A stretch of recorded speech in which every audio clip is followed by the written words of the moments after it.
दोस्तों, हमारे YouTube channel Buddha ज्ञान में आपका स्वागत है। तो चलिए दोस्तों, आज की कहानी शुरू करते हैं। एक बार एक सम्राट के पुराने वजीर की मृत्यु हो गई।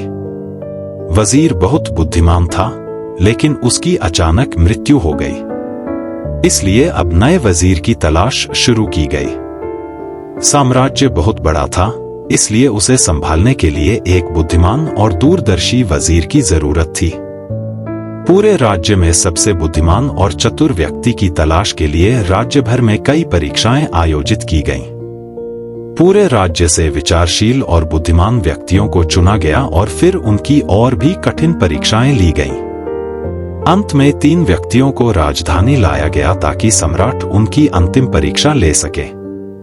उन तीनों को एक कमरे में रखा गया और घोषणा की गई कि कल उनकी अंतिम परीक्षा ली जाएगी और जो इसमें सफल होगा उसे राज्य का वजीर घोषित किया जाएगा। शाम होते ही राजधानी में यह खबर फैल गई कि सम्राट कैसी परीक्षा लेने वाले हैं। कल सुबह उन तीनों को महल के एक बड़े कमरे में बंद किया जाएगा और एक बड़ा ताला लगाया जाएगा।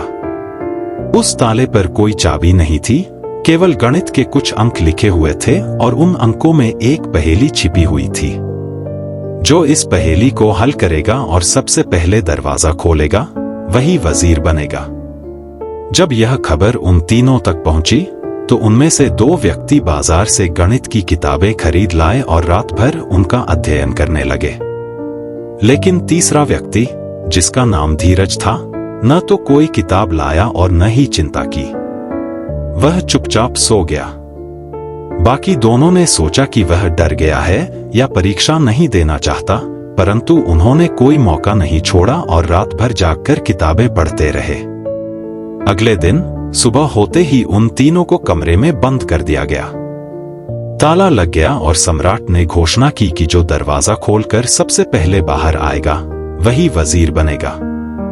दोनों पढ़े लिखे व्यक्तियों ने ताले पर अंकित अंकों को देखकर किताबों से समाधान निकालने की कोशिश की, लेकिन धीरज ने शांति से अपनी आंखें बंद कर ली और एक कोने में बैठ गया।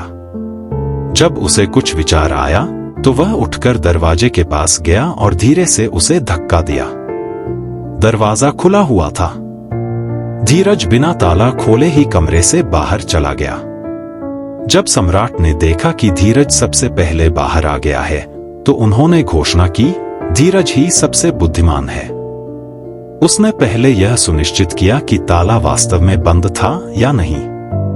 समस्या को हल करने से पहले उसकी वास्तविकता जानना ही असली बुद्धिमानी है।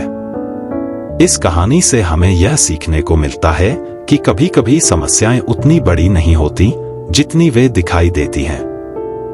जब भी हमें किसी समस्या का सामना करना पड़े, तो हमें पहले शांति से यह सोचना चाहिए कि क्या वह समस्या वास्तव में है या नहीं। बिना सोचे समझे समाधान ढूंढने की बजाय समस्या की असलियत को जानना महत्वपूर्ण होता है। इस कहानी का मुख्य संदेश यह है कि बुद्धिमान व्यक्ति वह होता है जो किसी भी स्थिति का विश्लेषण शांतिपूर्वक और ध्यान से करता है। समाधान के लिए जल्दबाजी नहीं करनी चाहिए, बल्कि समस्या की वास्तविकता को समझकर ही सही निर्णय लेना चाहिए। यही असली चतुराई है।